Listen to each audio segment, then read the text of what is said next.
You'll know him from this grab.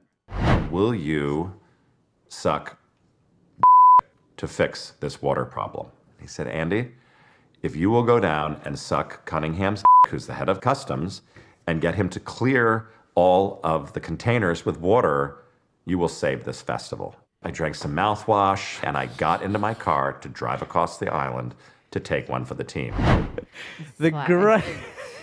It's so amazing. And the greatest hero in the world, we're all in love with him right now, joins us. Andy King is here. Wow, I bet that was notoriety you never expected. Never in my life. Mate, we watched this. Everyone watching it was like, I mean, I don't know, but I had to rewind it 4 times to properly. When the words are even coming out of your mouth and you're retelling the story, are you still thinking to yourself, did this shit happen? Oh my gosh. Well, let me tell you, when I first told the story, I thought and said, I know you're not going to air this in the movie. And I continued to tell it. Once they told me, oh, my gosh, that was phenomenal, I went back and said, you have to pull it. And they said, Andy, we can't. It makes the entire movie. I said, oh, no. This is going to be my claim to fame? No, please. Andy, you're a really respected producer of events. Like, you're working on stuff for the Oscars now. You've been in the game for a long, long time. This is, you know what I mean? Like, you've been a background guy who's always done a lot of, like, really hard work. And then this is what people know you for. Are people, like, yelling at you on the street? Hey, it's the water bottle guy. Oh, yeah. It's unbelievable. It's like the movie The Exorcist. I go into restaurants and people's heads spin around. It's unbelievable. Surely you can commercialize this golden opportunity, these gifts. You know, surely there's not a water company that's coming to you saying, you know, hey, we're Fiji Water. Or, you know, our new slogan is worth sucking for. Like, do these proposals happen? Oh, they're happening. Yeah, I have 2 water companies that have lined up. I'm doing a cameo in a movie the first week of March. I've had 3 television networks approach me for shows. It's unbelievable. I'm a guest speaker at a big conference in Scotland. I'm now a guest speaker at another big conference in LA, one in New York. But hopefully I don't have to just continually to talk about oral sex. Yeah. Well, you're the only person in this film that comes off well. Like, by the end of it, I was left thinking, these idiots, like everyone, it's everybody's fault. Like you know, I was angry at everybody, and yet somehow I was like giving you a clap, which is ridiculous. There's part of you like, phew, like, you know, I've kind of gone out of this unscathed. Well, you know, I mean, I won't lie. It was the most taxing 9 weeks of my life. I mean, and as I said in the movie, I would run these meetings every day for 400 people.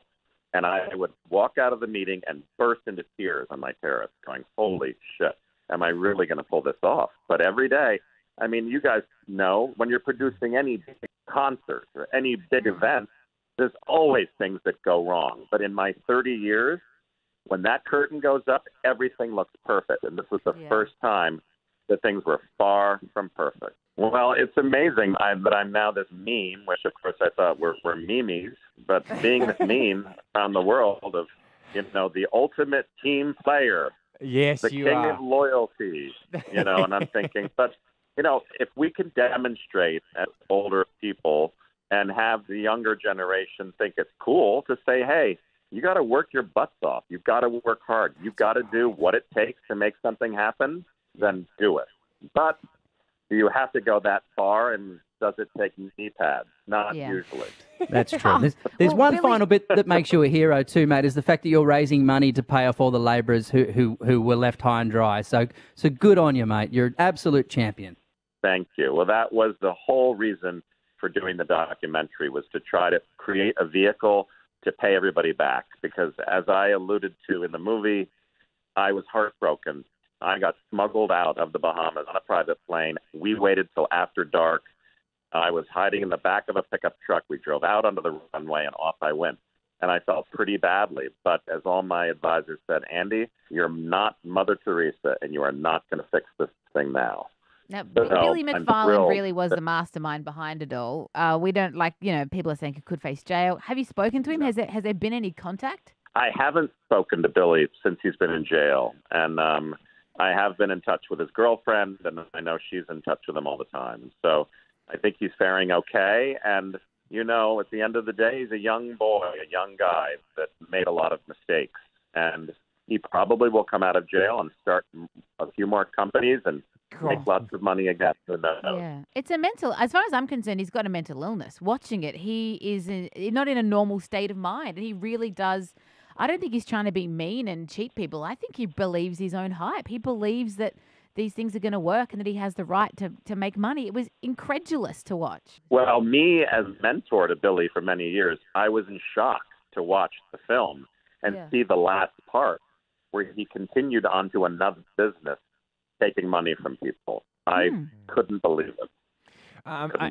Andy King from the Fire Festival documentary. Just back on the festival, what was the worst moment? Yeah, like because there were the images of the luggage being thrown out of the shipping containers, no water, no tents. People didn't know where they were going. For you, when the Fire Festival was all falling down around you, do you remember what was the worst thing you saw when the festival was actually meant to be going on?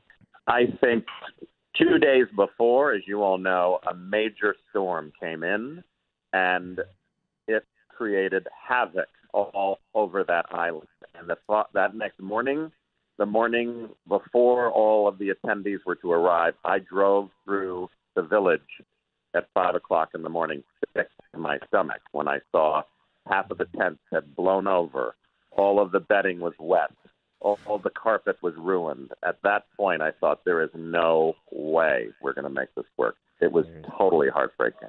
There is no way Kendall Jenner's coming back for this. Andy King. Well, it's pretty funny now. With my new social media fame, I feel like I've got more power than the Kardashians.